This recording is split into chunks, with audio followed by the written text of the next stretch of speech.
లత్కోర్ పనిచేసిన డెమాన్, కౌగిట్లో బంధిస్తున్న పవన్. శ్రీజ అతను అంటే తప్పేంటి? శ్రీజ నోరా, అది ఫిష్ బజారా.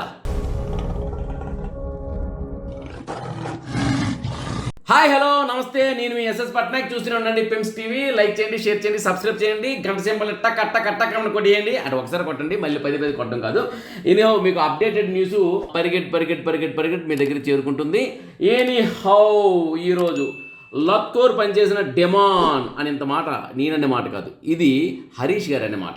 హరీష్ గారు ఏ కాన్సర్న్లో అన్నారంటే, ముఖ్యంగా నామినేషన్ ప్రక్రియలో మొట్టమొదటిగా ఏంటంటే మన కామనర్స్కి వచ్చేసి సెలబ్రిటీలని నామినేట్ చేయమని అప్పుడు చెప్పారు. అయితే అందులో వాళ్ళకి నలుగురు సెలబ్రిటీలని మీరు నామినేట్ చేయాలి. అందులోని నలుగురు తర్వాత మీ ఐదుగురిలో ఒకటి ఉండాలి. మొత్తం ఐదు నామినేషన్లు మీరు చేయాలి అని చెప్పేసి బిగ్ బాస్ ఇవ్వడం జరిగింది. అయితే ఆ మొదట 4 నామినేషన్స్లో అందరూ కలిసి సుమన్, సంజన, ఫ్లోరా, రీతుని ఎంచుకున్నారు. సుమన్ని, సంజనని, ఫ్లోరాని పాత ఇష్యూస్తోనే, పాత చింతకాయ పచ్చడితోనే ఎంచుకున్నారు. కొత్త ఇష్యూస్ ఏమి లేవు. రీతుని మాత్రం ఫ్రెష్గా అయిన సంచాలక్ అనే ఇష్యూ ఒకటి ఉంది కదా, డెమాన్ని ఫేవరిజం చేసే ఇష్యూ, ఆ ఫేవరిజం ఇష్యూతోని నామినేట్ చేశారు అందరూ కూడాను ఏకగ్రీవంగా. అయితే ఏకగ్రీవంగా అన్నం కూడా తప్పు, ఎందుకంటే పవన్ కళ్యాణ్, డెమాన్ పవన్ మాత్రం అటు ఇట్లు ఉన్నారు. వాళ్ళు మాత్రం సర్ది చెప్పే ప్రయత్నాలు చేశారు కూడాను. సో ముగ్గురు నామినేషన్ కాదు, 2:3 వచ్చింది కాబట్టి ఆమె గోడకి ఎక్కింది. ఆ తర్వాత సంజనాని అందరూ నామినేట్ చేశారు. సుమన్ శెట్టిని కూడా నామినేట్ చేశారు. పాపం రీతులో తప్పు కనిపించలేదు కానీ సుమన్లో తప్పు కనిపించింది వాళ్ళకి. అదేవిధంగా ఫ్లోరాలో కూడా అందరూ కలిసి నామినేట్ చేశారు. రీతిలో తప్పు కనిపించలేదు కానీ ఫ్లోరాలో తప్పు కనిపించింది.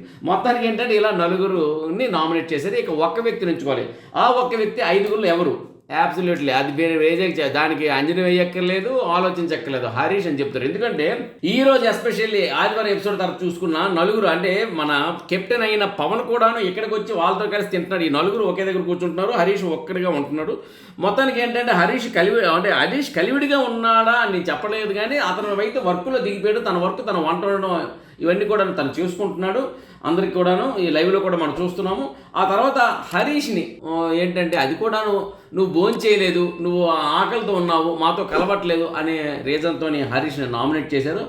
ఆ కోణంలోని హరీష్ ఉపయోగించే మాట లత్కోర్ పని చేసిన డెమాన్.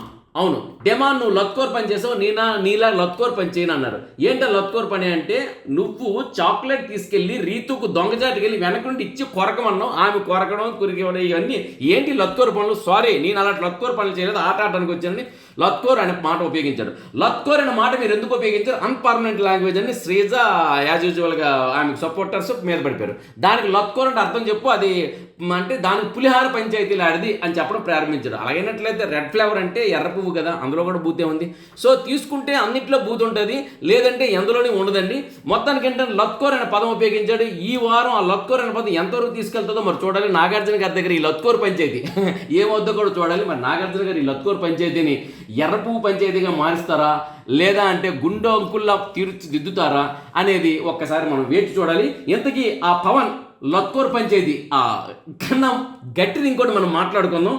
అదే ఇక్కడ శ్రీజ ఆ కోణంలో లత్కోర్ పంచాయతీ అన్నావు, అది చాలా తప్పు, మీరు లత్కోర్ పంచాయతీ అన్నారు అని చెప్పేసి హరీష్ని నిలదీసే కోణంలో అతను అనే పదం ఉపయోగించింది.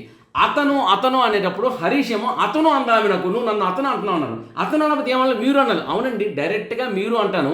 ఇంకొక వ్యక్తితో మాట్లాడినప్పుడు అతను అనకపోతే ఏమంటాను అన్నారు. ఈ విషయం మీద నేను గట్టిగా మాట్లాడుతున్నానండి. శ్రీజ అతను అనేదాన్ని తప్పే ఉంది. ఒక పర్సన్ని ఎదురుగా మాట్లాడినప్పుడు మీరు అంటాం, థర్డ్ పర్సన్ దగ్గర మాట్లాడినప్పుడు హీ అంటే అతను లేదా ఆయన, అతను లేదా ఆయన. అతను అంటే అది మర్యాద తక్కువ అనే ఎక్కడ ఏ డిక్షనరీలో రాసిందో చెప్పాలి. అతను, ఆయన ఈ రెండు ఒకటే. అయితే మరి ఆడు వీడు అనలేదు కదా. అయితే ఈ విషయంలో నేను ఒక చిన్న క్లారిటీ, 20 సంవత్సరాల క్రితం ఒకసారి నేను హైదరాబాద్ వచ్చినప్పుడు, నేను సినిమా షూటింగ్లోకి వెళ్ళినప్పుడు అతను అనేటప్పుడు ఒక అతను వచ్చారు.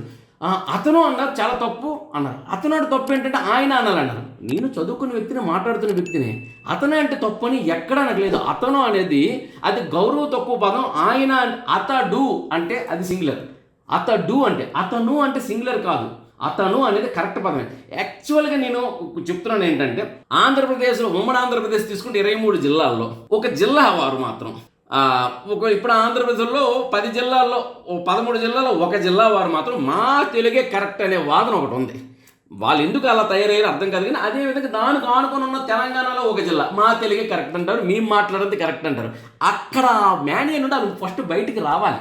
ఆ 2 జిల్లాలు, ఆంధ్రాలో ఒక జిల్లా, దానికి ఆనుకున్న తెలంగాణ జిల్లాలు. అతను ఇది అక్కడి నుండి వచ్చిన అతను అంటే తప్పు అంటారు.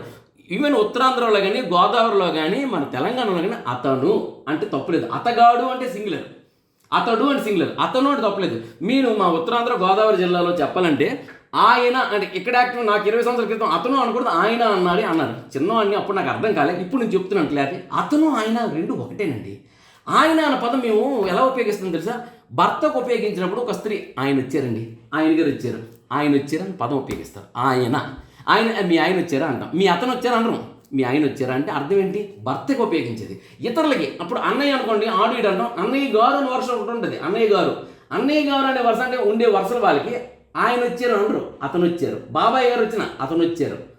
ఇలా ఉంటాయండి. అతను అంటే తప్పులేదు. ఆయన అంటే భర్త లేదా భర్త వరుస కలిగిన వ్యక్తి. అంటే భర్త వరుస కలిగిన వ్యక్తి అంటే ఎవరంటే ఇప్పుడు కొంతమంది భర్తలాగా చూసుకుని కొంతమంది వ్యక్తులు ఆయన గారు వచ్చారు అక్కడ ఉపయోగిస్తారు. అతను వచ్చారు అని అనరండి. అతను అనేది ఏంటంటే అది ఆ భర్త కాకుండా ఉండే వ్యక్తులకు అతను, భర్త అయితే ఆయన అని యాక్చువల్గా ఉపయోగిస్తే ఇది గోదావరి ఉత్తరాంధ్ర జిల్లాల్లోనే. మరి ఆయన ఉపయోగించిన తప్పులేదు, ఆయనకు బదులు అతను ఉపయోగించిన తప్పులేదు, కానీ అది సింగులర్ కాదు. మరి ఆ విషయం హరీష్ గారు ఏ జిల్లాలో వచ్చారో నాకైతే నిజంగా తెలియదు. ఇప్పుడు చూడాలి గూగుల్లో. బట్ అది చాలా తప్పు. నెక్స్ట్ ఇంకోటి ఏంటంటే ఇక్కడ సందర్భం వచ్చేది మాట్లాడుతున్నాం, కానీ ఒక జిల్లాలో మాట్లాడింది ఇంకో జిల్లాలో అదే మాట్లాడడం చాలా తప్పు. అది మాండలికం. ఇప్పుడు నువ్వు అనేది ఎక్కడైనా ఒకటి. ఇప్పుడు అతను ఇతను, ఆయన ఈయన, ఆమె ఈమె, అది ఇది, ఆడు ఈడు, తను తిను. చూసారా? ఆడు ఈడు అది ఇది అంటే సింగులర్. అతను ఇతను ఆమె ఈమె అని అంటే అది ప్లూరల్, గౌరవం. ఇక్కడ వచ్చినప్పటికీ తెలియని వ్యక్తి ఎవరో కూర్చున్నప్పుడు తాను తిను అంటాం. 10 సంవత్సరాల కుర్రాడు అన్నాడు, అతను అనలేం. 10 సంవత్సరాల అమ్మాయి అనుకోండి, ఆమె అనలేం. అందుకని తన దగ్గర ఉంది, తిన దగ్గర ఉంది. పెద్దవాళ్ళు అయితే ఆ తన దగ్గర ఉంది, ఈ తన దగ్గర ఉంది. ఇది తను తిను అనేది జనరల్గా వాడేది తను తిను. జెండర్ను ఉపయోగించి అతను ఇతను, ఆయన ఈయన, ఆమె ఈమె. ఇది భాషలోనే ఉన్న భేదాలు. దీని గురించి కూడా తెలియదు చాలా మందికి. బట్ మేము మాట్లాడేది కరెక్ట్ అనుకుంటారు. ఉత్తరాంధ్రలో గుంటడు అంటారండి. ఆ గుంటడు అంటే బూతు అని కొన్ని జిల్లాలు అంటారు. మరి అలాంటప్పుడు మరి కృష్ణా జిల్లాలోనే బొడ్డోడు బొడ్డది అంటారు. మీ బొడ్డోడు ఏం చేస్తాను? బొడ్డది. ఉత్తరాంధ్ర వెళ్ళి గోదావరి వెళ్ళి బొడ్డోడు ఉన్నాడా అని అడగండి. బూతు పదం అది. బొడ్డోడు అంటే వద్దు, చెప్పలేను. అదేవిధంగా మరి బుల్లోడు అంటారు గోదావరిలో. చార్మినార్ వెళ్ళి బుల్లమ్మాయి అని పిల్లండి. ఆటోడికి వెళ్ళి బుల్లబ్బాయి అంటే కొట్టేస్తాడు. ఎందుకంటే ఇక్కడ అది బూతు పదం. బుల్లబ్బాయి అబ్బా చెప్పలేను. అదేవిధంగా పోరదంటారు ఇక్కడ. అది ఆ మా ఉత్తరాంధ్రలో బుల్లి పదం, బూతు పదం. అదేవిధంగా రాయలసీమలో వచ్చినప్పటికి పిల్లగాడు అంటారు. పిల్లాడు అంటారు. మా అలాగా జిల్లాకి ప్రాంతానికి మారుతుంటాయి. మాదే కరెక్ట్ అనుకోవడం చాలా తప్పు. మరి ఆ విషయంలో శ్రీజ అనే ఆమె వైజాగ్ నుండి వచ్చింది కాబట్టి అతను అనే పదంలో కరెక్టే ఉంది. ఆ అమ్మాయికి అన్ని విషయాలు అనుకోక్కర్లేదు. అతను అనే పదంలో తప్పు లేదు. మరి అతను అంటే తప్పు ఏంటి? ఈ అతను బదులు హరీష్ గారు దానికి ప్రత్యామ్నాయ పదం చెప్పాలి. శ్రీజ అతను అంది కదా, నువ్వు అతను అనకూడదు, గౌరవించు అన్నారు. సరే, అతను బదులు ఏ పదం పెట్టాలి అని శ్రీజ అడుగుతుంటే తను చెప్పట్లేదు. ఆ విషయం నాగార్జున గారైనా చెప్పించాలని మేము కోరుకుంటున్నాం. ఆ తర్వాత అది శ్రీజ నోరా ఫిష్ బజారా. ఏంటంటే శ్రీజ నోరా ఫిష్ బజారా అని ఎందుకన్నానంటే, ఇక్కడ కామనర్స్ వచ్చేసి సెలబ్రిటీలని నామినేట్ చేసేటప్పుడు సెలబ్రిటీల పేరు చెప్పినప్పుడు విన్నారు, చూశారు, బాధపడ్డారు, ఊరుకున్నారు. ఎస్ ఇదే కదా మీరు నామినేట్ చేశారు, ఓకే డన్ అన్నారు. ఏం ఆర్గ్యుమెంట్ చేయలేదు. అదేవిధంగా సెలబ్రిటీలో వాళ్ళని నామినేట్ చేసే కోణంలో వాళ్ళ పేర్లు అనుకున్నారు. సెలబ్రిటీలు నామినేట్ చేయడంలో 2 పేర్లు అనుకున్నారు. ఆ 2 పేర్లు కూడా ఎవరు అనుకున్నారంటే రీతు అండ్ రాము అనుకున్నారు. రాము అని పేరు ఎత్తిన వెంటనే తను సంజయ్ శివడానికి ప్రయత్నం చేస్తున్నారు భరణి. అప్పుడు ఇమ్మీడియట్ రాము ఏమీ లేదు, నేను కూడా నామినేట్ చేయాలనుకున్నాను, ఎందుకంటే నేను ఆ రోజు ఆడే నా కోణం వేరు, మీ కోణంలో నేను ఆడాలి కదా, ఎస్ అని అన్నాడు. చాలా చక్కగా ఎగిరెగిరి పడలే, నిండా ఉండే ఆకు.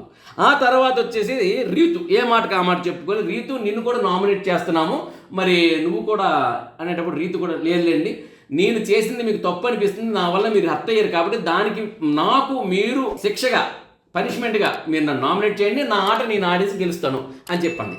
అదే మాట వాళ్ళన్నా బాగుంది.